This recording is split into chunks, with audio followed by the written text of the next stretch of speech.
Ladies and gentlemen, tonight's performance is about to begin. Welcome to Speaking Freedom TV's The World of Sex show. I am your host, Dr. Kaci, and today we have our guest. Can you please tell us your name again? Hello all, this is Intisar Tofi. Hey, Tofi, can you tell us a little bit about yourself and what made you interested in being on the show? Thank you for having me. Let's see. I am a writer, author, and online phone sex patrona. And I was looking for a podcast where I could speak about sex and sexuality and what it kind of means and how to make the most of it, and also to introduce you to some of the lovely phone sex workers we have in the Middle East. Ooh, I'm excited to learn about the phone sex work because How tasteful. it's you hear about phone sex, like, but you don't really meet people that do the phone sex. Um, so Mm-hmm. this will be a very interesting conversation, and I'm really excited. I So, hope so. how did you get into the phone sex work? Oh goodness. Well, 10 years ago, I was doing a semester abroad at American University of all places, in Washington, D.C. And for some reason, I befriended this like kinky little short Latino guy. And he introduced me to this one phone sex website. And then I just didn't pay it any attention. I'm like, well, I'm here to get an education. I certainly hope I never need this. And several years after that, I found myself needing to make some money. Hmm. And I currently live in Japan, where it is difficult to find work if you're not a native English speaker, or a fluent Japanese speaker. And I'm a writer, so improvisation is something I'm very good at doing. And I'd been kinky for several years prior to this, and so I set up an account for myself on that website, and made some money, not a lot, some money. However, the important thing, the remarkable thing is that after certain events in the Middle East, you might have heard about the port explosion in Beirut Hmm. in 2022, in 2020. I actually recruited my friends to work on that website as well as a form of livelihood for them, because they lost their homes, they lost their income as well, and they were going through an economic crisis. So phone sex became a huge part of our lives. It wasn't just a side gig; it became like the main source of sustenance. So, what is the day in a life as a sex worker? Like, what is your day consist of, and what are some of the wildest calls that you've had so far? Oh my God, what a good question. Okay, so I don't do this as much as I used to, because I'm more of on the managing side now. Like I've evolved and now I manage, phone sex gals and guys. But back when I was doing it, you just never know when the work's gonna come, so you're always on standby. Um, uh, Before I get a call, I kind of vocalize. I'm on the men's section, so I go me to vocalize, because that's what they want to hear. They don't Right, want to hear hello. They want to hear right. yo, what's up. That's what they want to hear. Oh my God, do that again because your voice, like, really, you got to let got some skills there. Thank you very much. Yeah, Dr. Casey, what's up? What do you Oh want to talk about tonight? my, What are you okay. wearing? So yes, you have to learn how to be versatile with your voice. And there were a couple of times I took over for the girls as well. So I was like, hello, how are you? So it's just the survival skills of the throat. Right, The right. other survival skills of the throat. Um, and some of the wildest things I've ever gotten. So I speak Arabic, right? Mhm. And I'm a comedian too. This is part of my comedy routine. And this one guy would call me up and he'd be like, "Ooh, sir, Arab men are so masculine and dominant. Can you dominate me in Arabic?" I'll be like, "The girl went to the store. Yes. The girl crossed the street with her friend Sally. Understood? Oh my God. Yes. Keep going. Oh, They went shopping for kitchen appliances. Oh, I'm gonna come. Oh my God. Oh, they bought teacups. Ah, teacups. Ah, teacups. Ah, teacups. Ah, oh my God. Oh, thank you so much. I busted so hard. Thank you. Assalamu alaikum. Thank you so much. First Yes. off, you need to be in voice acting because you got all the voices down packed. You would make so much money just doing voiceovers because the range of Possibly. characters that you just went in the last 2 minutes. Whoosh. Well, it makes some money. It's not, it makes money, but my voice is a bit too nasal for like the commercial stuff, I find. But thank you for the encouragement. I'll certainly look into it. Definitely not too nasal for anything because Oh, I mean, thank you. you have a range. Because you have a range, that means you're capable of doing a lot more than somebody that cannot do any changes or can't do I much. see. And then Sure. Well, plus you could do like I think I met a girl once in Atlanta that did a whole lot of different voices. And immediately I was like, man, you need to be on somebody's cartoon or something because, you know, your voice and characters on top of whatever they use to enhance it would be perfect. But we're not here to talk about that. right. But I was just really amazed and almost baffled by the range of characters that you just did in that short period of time. When you learn to have to do these, your characters have their own distinct voices. You can have multiple accounts on a phone sex website, so you really have to make sure that each one is distinct. And I teach this to my associates, my girls and my guys. I teach them, okay, go low, go high, okay, be a bit skankier, okay, be a bit butcher, you know what I mean? Like we have to find that really soft spot between what's comfortable for you and what's arousing for the client. Because Right. it is a question of comfort sometimes. You don't want to spend the whole damn time at the very top of your register and then have your throat be completely scarred afterwards. You know what I mean? Sometimes it's not worth it. You have to practice. But anyway, yes.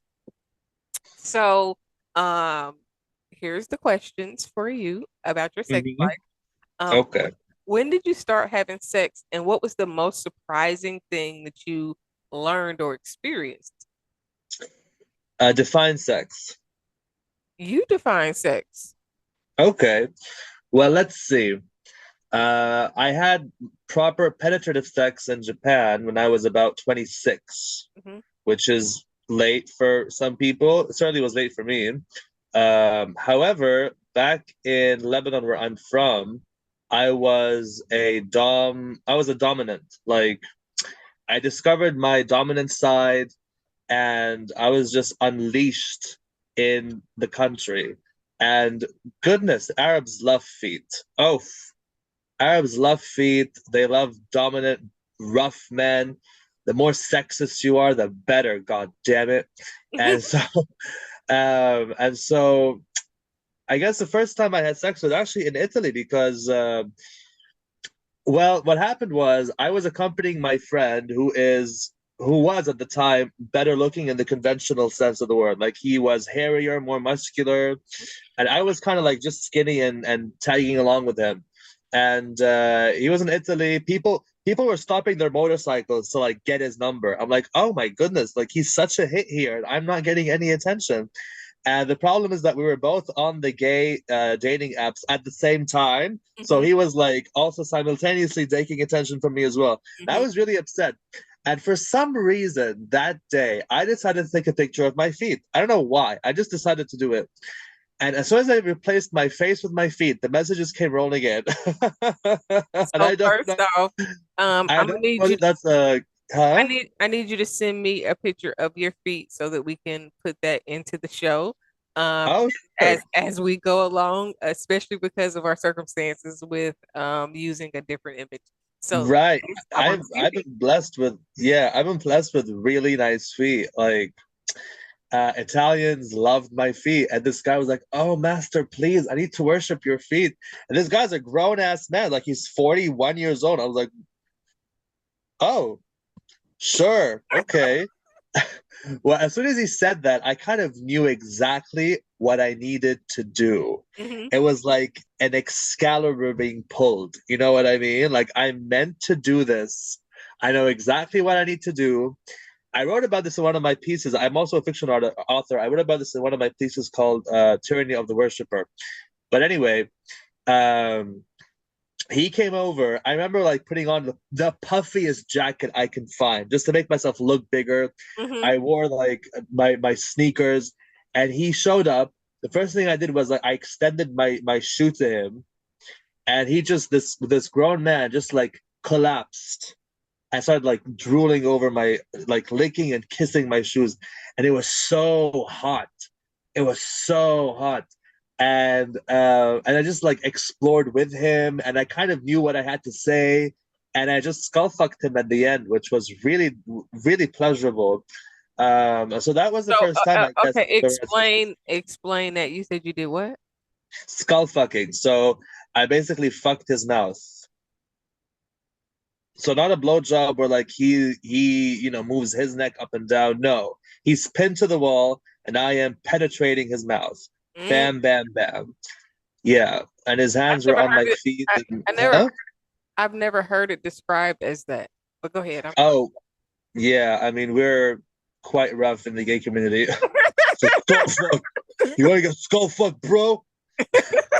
You know, we're not delicate. I mean, we try to be. We're delicate on stage when we're in our heels and whatever, but in the bedroom, we're far from it. Oh, Far from it. you just so threw me off with that because listen.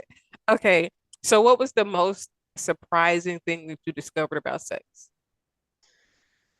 Most surprising thing I discovered about sex was that it doesn't matter how long your dick is, Hmm. as long as it's like a good thickness, you can pleasure your partner. Like I'm not like, 8 inches, 9 inches, but I'm quite thick, and I my husband now, he's like a power bottom. Like he's like sampled all kinds of dick and indulged in many a cock in his lifetime. And he settled for me because I'm thick enough to please him. And so yeah, I guess off the top of my head, that's what surprised me. The pleasant surprise is that I'm thick, and yeah, I like being thick. Feels nice. I don't know. I don't know what So it's not. Yeah. do y'all measure yourselves amongst each other? Like, how do you know yours is thicker or bigger or smaller than? Oh, social media, like gay social media. There's all kinds of memes being like showing a person's face depending on how big the dick is. Hmm. Like 12 centimeters, nothing's there. 17 centimeters, ooh, it's really good. 20 centimeters, oh, it's so good. 26 centimeters, like emergency room, you know? Okay, okay. So that's how you find out. And your friends also tell you. And we kind of like to brag about, like the bottoms like to brag about how big the cock they had Hmm. the other night, and whatever. And sometimes they do that. But at the end of the day, thickness is I think thickness trumps length in some ways. Like yeah, there's a minimum length you have to be for the thickness to be optimal, if you know what I mean. I mean, Uh, that's even for women because I mean, if you're like extremely skinny, then yeah, it's not going to hit. yeah, So yeah, I think as a woman, I can identify with that definitely. With the everything that you said as far as um the importance of the thickness as well as the length minimum is definitely a thing. yeah. There is a minimum, unfortunately. Sorry, guys. Go look for some SPH if that's what you're looking for. You know what SPH is? Go ahead, I'm sorry. Do you know what SPH is? You talking about suntan lotion? Nope. It's called small penis humiliation. Oh Lord. Hi, I'm Dr. Kaci, not your typical clinical doctor. I am an ordained minister, but not your typical minister. I am also a certified life coach, love coach, sex coach, solution focused coach, transformation coach, and more. I have a whole lot of information that I would like to help you grow with. And I hope that soon I can help you be the best you that you can be. Confidence, spirituality, and purpose. That's wholeness, complete. Okay, welcome back. We had a little technical difficulty, but we are back and rolling. So what is your wildest fantasy? Seducing a straight conservative man, but not sexually. My wildest sexual fantasies are not sexual. Like, I never ever think about a guy's dick. Mhm. It's just conservative men to me are difficult to obtain, the most difficult to obtain. And I kind of feel innately that if they just give me a chance, they will become liberal and the world will become a better place. And so I feel like that's my purpose on this earth, is to like, you know, untangle conservative men, because I think that, okay, a lot of them are like genuinely racist, toxic people beyond repair, and that's nothing I want to do with. Like, racism does not turn me on. Sexism turns me on. Mhm. I don't know why. It just does. Sexism turns me on, but not to the, like, I don't want a guy who like makes women miserable. That does not appeal to me. Um, it's just I want a guy who's problematic. I'm attracted to men who are problematic. And I want to serve their feet for some reason. I don't know why. Like, I feel like some of them feel left out. They don't feel celebrated. They don't feel respected. You know, I'm talking about like mostly white men and Arab men.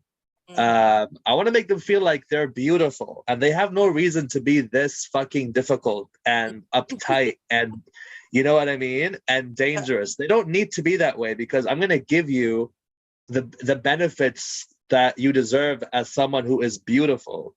Of course, if you're not good looking and conservative, you're absolute trash. But if you're good looking, but if you're good looking and conservative, you are treasure, you know? So if you're good looking and liberal, I'm like, okay, whatever. You know, you can stay, but I don't really care. So what is the wildest thing that you've done? The wildest thing I've done, God, with a straight guy, you mean?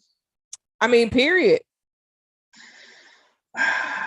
I've done a lot of wild things, girl. Like, I have done, okay, but the wildest thing I've ever done, which I'm very proud of, I once went to the Netherlands during this like European tour of my sexual awakening when I was still with my fucking friend.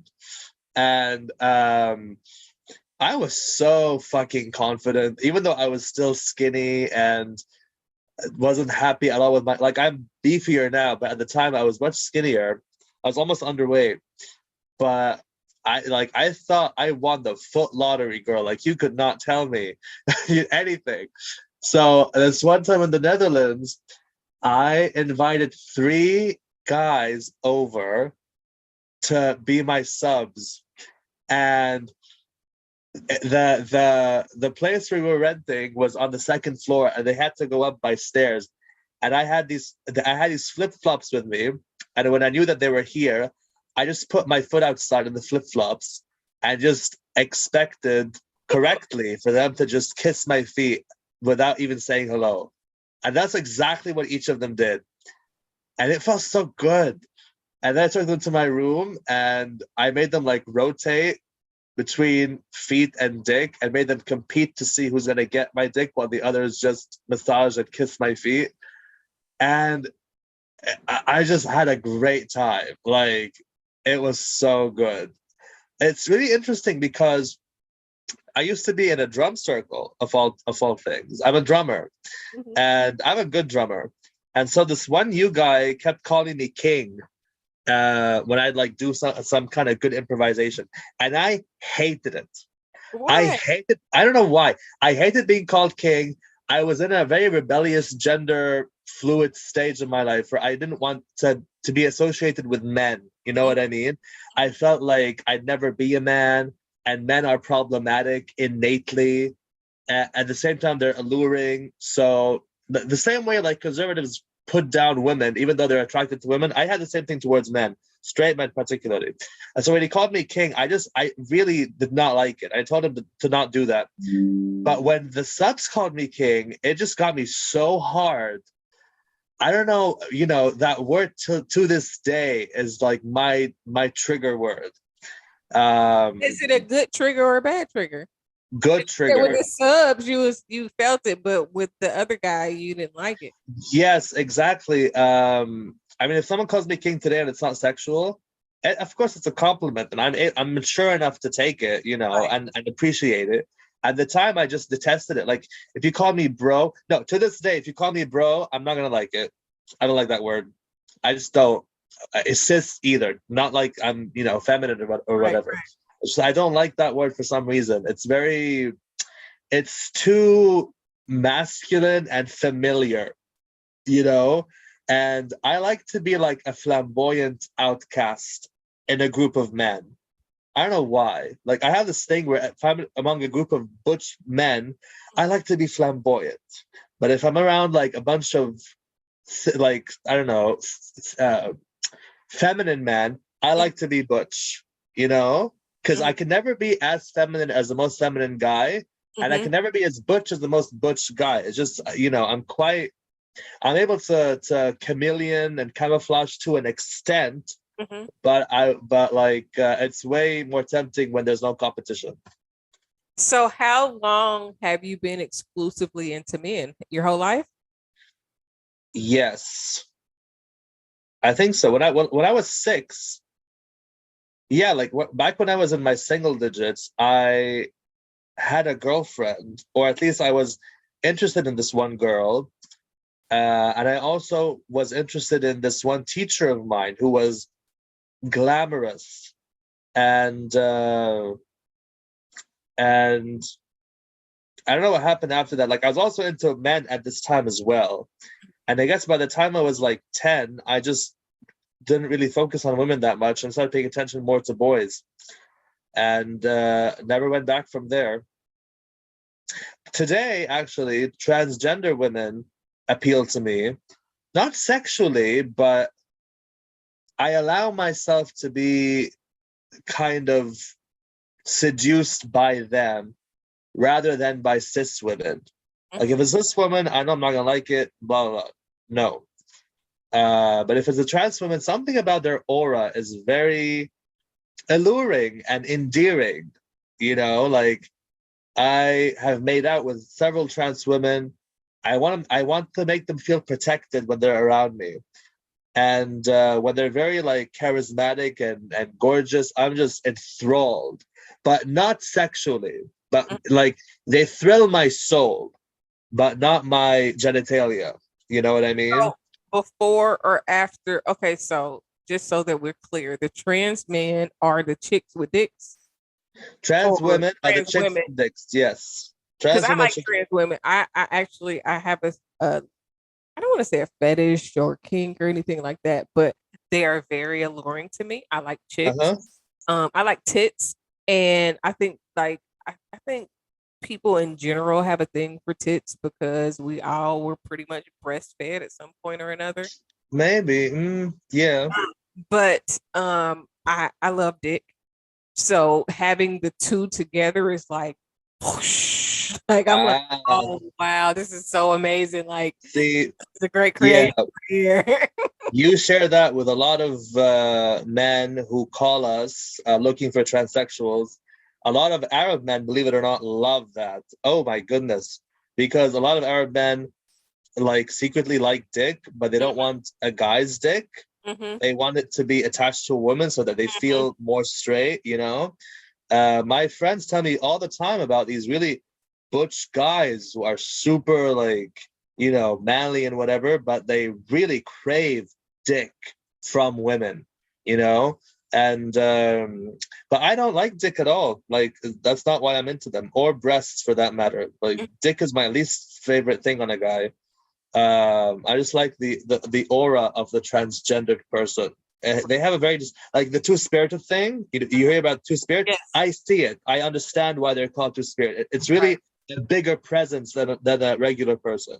Right. I totally agree. I did some intensive research a couple of years back, just trying to understand one genders. Then I took some time to explain different genders on the internet and how, our organs, reproductive organs are formed, how we all start out pretty much the same. And the only thing is either your balls drop or they don't. Either you get an outie or you have any. Basically, when it comes to the reproductive organs, but we literally all start the same. So I definitely understand what you mean when you say that. So do you have a kink? Kink, yes, I do have a kink. Well, let's see. I'm very into feet. If a guy has, yeah, like if a really hot guy has ugly feet, I'm completely uninterested. Completely. It's like the feet make you garbage. And if a really ugly guy has nice feet, I'm very conflicted. And I think that ugly people should cover their feet. Because we see enough of them as it is. I'm very conflicted. Like when I see a pair of really nice feet in flip-flops, then I see a guy who's like, I don't know, out of shape and just not attractive. I'm like, oh God, I feel fooled. I feel fooled. A lot of my sexual fantasies, like when I'm, when I need to be aroused, when I need to arouse myself, they always involve a really tough guy being barefoot somehow, or wearing like sneakers and having them kissed by a submissive, either a woman or a man. But the shoes and not the feet, you keep throwing me off because this is the second time you mentioned somebody kissing in the shoes. But what about the feet? Like you got to, yes, very much. Or do they have to earn their way up? Because I did have my first guest on this show was a male dominatrix, but his thing was a little bit different. So when you talk about your feet fetish, do they have to earn their way to actually kissing your feet? Or how does it work? What a good question. Actually, I have escorted a few times based on my feet. Not a lot of money, I have to confess. But so my kink works both ways. Either submissively or in a dominant way. Submissive kink is when I think of a strong man having his feet kissed. That's what turns me on submissively. Dominantly is when someone kisses my feet and calls me king and obeys me. And it's a bigger turn on, actually, if they pay to do it. I don't know. It's just the money like triggers something extra in me. It just makes me feel that much more valued, literally. At the same time, it can be quite pressuring because you want to give value for this payment. You know what I mean? Right. So money just creates a third dimension to this like whole thing. Without money, it would be very like, I want to say straightforward and less pressure, but money adds more pleasure and more pressure at the same time. Yeah, so it really feels good when someone pays you like $100 just to kiss your feet for an hour. Who wouldn't want that? You know? Who wouldn't? Who wouldn't want that? And I really wish women would be more like willing to spend on things like that, because I don't know about you, but from what I see, gay men splurge on like straight guys' feet and even gay guys' feet, but I don't see lesbians splurging on women's feet, or even straight women splurging on men's feet as much as straight men splurge on women's feet. You know what I mean? I don't like feet. It made me after my ex. Well, okay, so I dated a guy when I was in the army in Korea. I used to take care of him. I used to do his nails. I used to do his feet. I used to, massage his feet and everything. But from then at like 19 to like 24, when I got with my ex-husband, he used to have really sweaty feet. He used to wear 2, 3 pair of socks. And What? it just was like, well, I think like he had a foot injury or something when he was a kid. So it was Oh, things that he was doing to try to cope with comfort oh, issues. But okay. it like once I met him, I was just like, ew, feet gross. And Uh, that ended my desire to care for a man like that. But in general, so when I was like 13, 12 or 13, a guy, a grown man was pursuing me sexually. And although we didn't end up having sex, he was sucking on my toes and shit. And it was so uncomfortable. So now I like hate soggy feet. It just makes me feel some type of way. oh, Um, wow. but I understand people who like feet because the things that I like, I get it. Because I know like if something really turns you on, then it's a easy arousal for you. So I totally understand the foot fetish thing. I just don't. I mean, if I met a man that had nice feet, took care of them or whatever, then I might, be back to that mode. But my ex-husband, yeah, I just couldn't touch him. It was just gross. Actually, I looked it up. Like the feet and the genitalia are quite close to each other in the brain. Mm-hmm. They have a connection. And I do think that in some primal way, the feet kind of present a gateway to the genitalia. Like this is where you start. So it's almost an extension of the genitalia, I feel. Like when I see feet, I see an invitation. I see I've never like slobbered on feet myself, just to be clear. And I wouldn't do that because I'd rather see it being done than actually do it myself. I'm lazy. You know what I mean? I'm lazy, and feet up close aren't that appealing to me. Well, here's another kink of mine. I'm mostly into cartoons. I'm not into like actual people. I find people to have too many flaws. Mm-hmm. Whereas I really fucking love Dragon Ball Z. Do you know Dragon Ball Z? Mm-hmm. I know. That Oh my god, that anime was my porn for like years. When I was like, I used to Nappa. Nappa from the big buff guy. Mm-hmm. I used to take screenshots of him and make whole like comic books about him, just on Microsoft Paint and inserting text and blah, blah, blah. And I used to actually draw feet on him. Like I just endeavor to like draw arc. Okay, take a sample of this skin color, fill it with that on his boots to make like what look like a flip flop.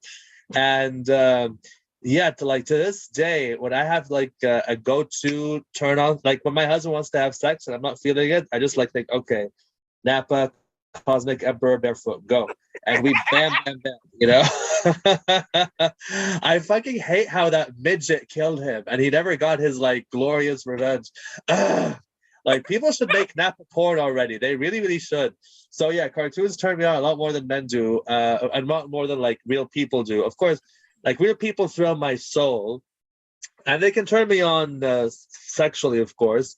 But cartoons have a much higher effect on me than real people, believe it or not. I mean, because they can be anything that you want them to be. It's a They just like the details are all smoothed out. There's no like tiny flaws. Something I don't know. It's like they're more clear. At the same time, they're less detailed. Like I don't have to take in and process so much. Like Mhm. this is what it is. It's like almost like an Andy Warhol of a man. It's like rendered down to its most pleasurable basics. A cartoon, and also, of course, like smooth to perfection. And yeah, like I don't like consume cartoon porn. Again, I don't really like porn. Right. I don't like dick. I don't like genitalia. I just like men. I just like animated men with in very good illustrations, doing their thing and being powerful and ruthless. I fucking love that. So, what have you learned about yourself through your sexual encounters? I think that there's a study I don't know, by some anthropologist that says that gays have a purpose, and I think fetishes also have a purpose in the species. They help, like, I don't know, even out certain loose ends. I think that my obsession with problematic men and wanting to serve them is so that they become less violent and less prone to violence for the well-being of the species. Right. I really think that that's my purpose. And I'm working on a book now that has like a straight man being desired by a gay man. And the straight man is quite bitter because, like, women have a tendency to completely overlook what I find attractive in a man. Like, I like a big man. I like big men who are not like fit. There's a difference. I don't like six-pack abs. Like, women love the whole V thing. I don't. I'm with you because listen, you could be too hard. It's like I don't want to work out too much because I want my booty to be big, but I don't want to be a big muscle booty and then it don't jiggle or move or anything else. Like, so I always, when I see workout women that work out, I always ask, but do your booty jiggle though? Like, can move like regularly? Because if it don't, then that's not something I want to achieve. I see. Wow, that's another thing you have to deal with. I don't really think about that myself, but good luck to you. Yeah, like I like big men who are like uneducated. I don't really care if you're educated or not. Like, women I find seek men who can be good providers. You know what I mean? Like, they have to have good jobs. They have to be easy to talk to. They have to be in good shape, blah, blah, blah. And I think that leaves a lot of men kind of bitter because they aren't able to compete with like the best of the best. And I think these men who are bitter are more likely to become like these like bitter incel conservatives who just want to bash women's rights. And I just, they're like, if I'm not having a good time, nobody's having a good time, Right. So I want to. What you just said makes so much sense as far as what we see in men nowadays. Yes. And their overly masculine aggression. But sometimes I feel like men that want gay bash, like, it's a difference between not being interested in the gay world. It's a whole different thing to try to bash gay men and stuff. Oh, but believe me, there's those some men people who, are. Yeah, go ahead. I'm sorry. Believe me, there's gay guys who go off on that. Oh, there's gay guys who like order videos of bullying. Really? They're like, oh, please, yes. Oh, yes, it is a thing. I actually commissioned a sale of that the other day. The guy was like, I'm fat and Chinese. Please call me like a fat Chinese pig and tell me to vote for Trump. I didn't do that. They sent it to my friend, and my friend who works with us told me, like, what the fuck, these guys supposed to be gay, look out for his rights. I'm like, yeah, like, it's really funny. So what is your preferred relationship dynamic and your thoughts on poly? My thoughts on what? Polygamy.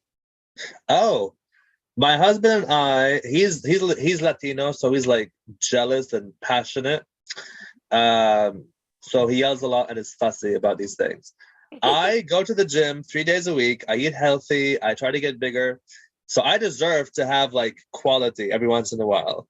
My husband is out of shape, doesn't eat well.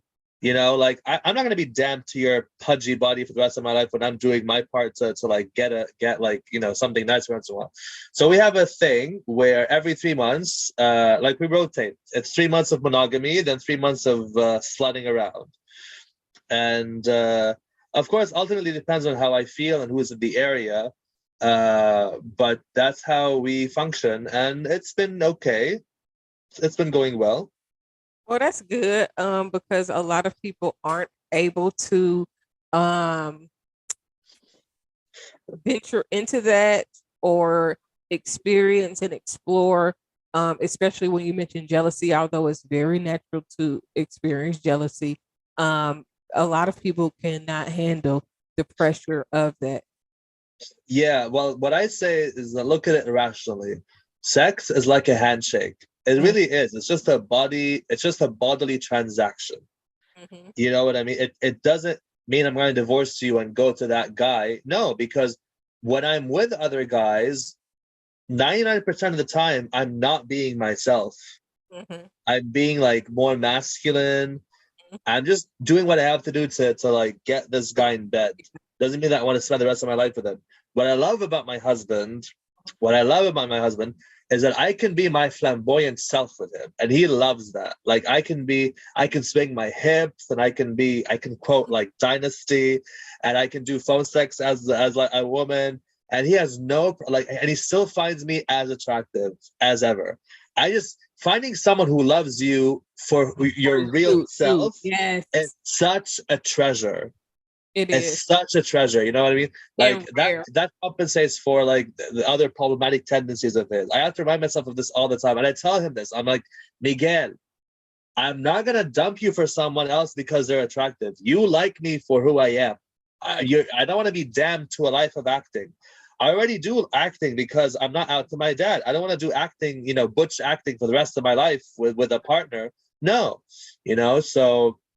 so if you find someone who loves you for who you are, really for who you are, then you hold on to that person, and think about that whenever you can. So, do you go to sex clubs or swinger parties? No, no, no. I'm really not a sexual person. I mean, when I manage phone sex, I really am exposed to enough. You know what I mean? Like, I'm not a voracious. Yeah, like I'm not voraciously out. Like, I'd wake up and I get like 10 messages, babe. This guy wants me to like call him names and blah blah blah blah. I'm not used to this. What should I call him? I'm like, fat, dirty, small dick, pig, blah blah blah blah. Just me like waking up in the morning. Like I'm just wired economically to respond to sexual demand, Uh-huh. whatever it may be. So I'm kind of desensitized to the whole thing. Like I, at the same time, of course, if there's a hot guy, I will want to sleep with him. But I'm not gonna go out of my way. Like I don't do clubbing anymore. I don't do that. I used to do it a lot, but as you grow older, the music's loud. There's too many people. The drinks are low quality. Why do that to yourself? You have the apps. Just sit in the comfort of your home. Speak on the apps. I will say, however, that when I do go out and I find someone I like and I talk them up, and we both get lucky, not just me. he has me for the evening, so that's good for him. When I go back to Lebanon, we have a big clubbing culture there. And so the last time I went back there, I did manage to seduce someone, and he turned out and like he blew me like in the back of the building, and it was like, okay, great, look at me, this is like the classic dude bro fantasy or whatever. And we had sex a few days later, and I had brought a sub over, and it was just really good. Like sometimes clubbing can be good, whatever, but I don't like seek it out. Regular. So what has been the most difficult challenge in your sex life? Most difficult challenge in my sex life. Most difficult challenge in my sex life. Okay, so if I'm with someone whose body I really like, I want to last as long as I can. But if I'm with my husband, I generally don't. Like, usually he asks for it, and I just do as much as I can out of kindness. But I'm ready to go. I'm ready to like finish. You know what I mean? After like 2 minutes, that's all I really need. But he's the bottom, and I have to pleasure him. So every second after 2 minutes is me being kind to him, and that's kind of put it. It hasn't really strained our relationship because we're both busy people. Like. Taking a long time in bed is something that, well, I think it serves two functions. If you're poor, it keeps you poor because it prevents you from doing other things that are productive. And if you're rich, you can enjoy it because you're rich enough to not really care about being that productive anymore. So sex and I think that the way that sex is talked about and encouraged in the media is really made for people to be distracted from how they're being oppressed in other ways. Oh, forget your university student loan debt. Look at Nicki Minaj and go get a girl like Nicki Minaj. Oh, that's what gives you honor and status in life, not like paying off your debt. You know what I mean? Like sex is vital to us as the peasants. You know what I mean? We have to reproduce the workforce. That's what matters. And blah blah blah blah blah. No, sex is not that important. It really isn't. Like it certainly is a part of our lives. Blah blah blah. But there's other ways to get pleasure. There's other more important things in the world. Sex is, I mean, sex is fun and interesting, and we all need it. But it shouldn't be like. I think it's given more importance than it deserves. With all the music and sluttiness going around. So, what advice would you give to our listeners? This is our last question. What advice would you give when it comes to sex? To our listeners, if somebody needed advice? If you're looking for, well, it depends who the person is. Mm-hmm. If you're looking to converse with someone who is a professional, who wants to speak with you at low prices, you can go to Twitter at layali_chat, LAYALI_chat. We have lots of girls and guys and in-betweens to talk to you about what you like. If you have a particular craving, a particular fetish, it's not going to go away. You really have to explore it, and yet really have to put yourself in our hands so we can see what makes you tick and get you the orgasm of your life. It's waiting for you. You deserve it. It's your birthright, because I do think fetishes are genetic, kind of. You know what I mean? Like, they're really innate. You cannot escape them. Stop lying to yourself. We all have fetishes. You should just explore it. And again, if you find someone who likes you for who you are, then you remember that, because there are lots of pretty faces, but not a lot of compatible hearts. So can you tell us where to find you? I know you just mentioned on Twitter. So let me ask you a question. So if we wanted to perform the phone sex versus paying, would we be able to sign up there as well? Oh, yes. So the website that I use is called Premium Chat. Mm-hmm. Premium Chat is for basically anyone who gives consultations over the phone. It can be business people, adult workers, consultants, psychics, blah, blah, blah. Premium Chat's open to everyone. You can even use our referral link, which I can include in the episode, like as a link later, if possible, in the description of the episode. You can send me the information. Yes, I'll send you it. With that referral link, there's like some perks. And it's open to everyone. They take a big cut, 40%, which is not fun. So, but for us in the Middle East, that's like what's attainable right now, because we used to be on this one big phone sex website, and after a year and a half of good service and making a lot of money for them, they kicked us out, which is super messed up. What is your do you have Instagram or social media? Well, how do we find you? And my Twitter is at Classy Boom Boom. Boom boom. Yes, Classy Boom Boom, one word. And I'm on Facebook.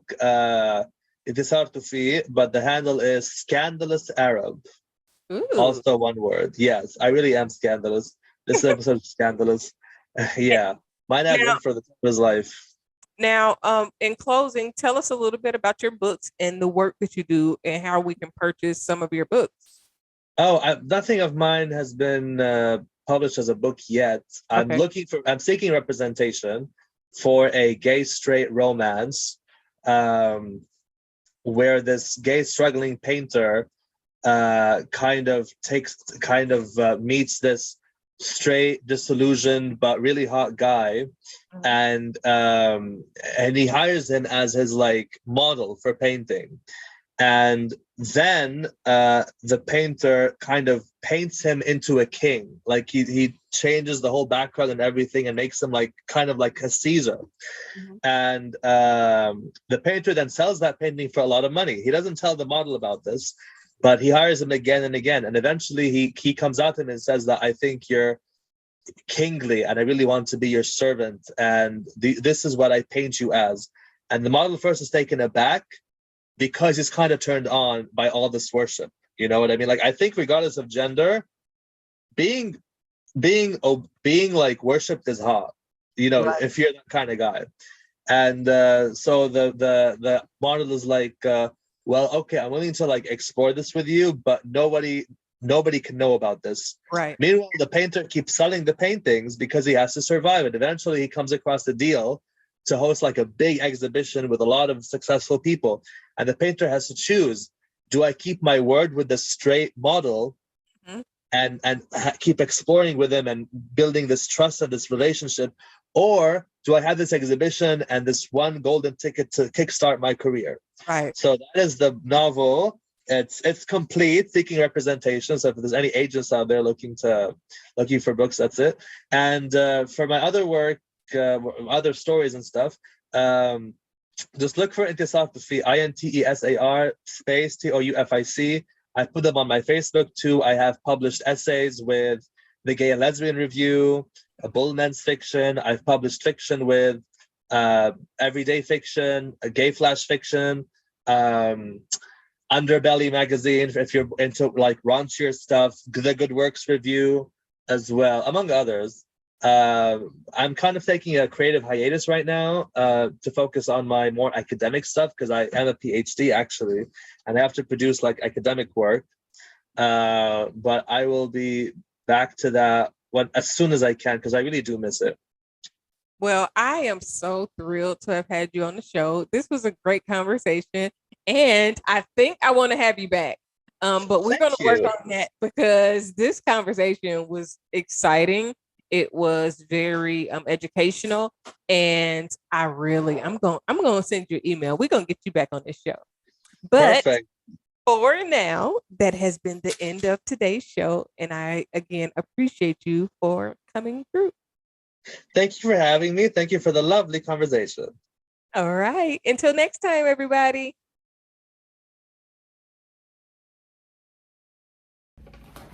Hi, I'm Kaci, Dr. Kaci. Welcome to Speaking Freedom. We are happy to have you, and we hope that we are able to help you in every way possible. Have a good evening. If you've enjoyed this video, like, share, subscribe, and turn on your notifications. New episode every Friday.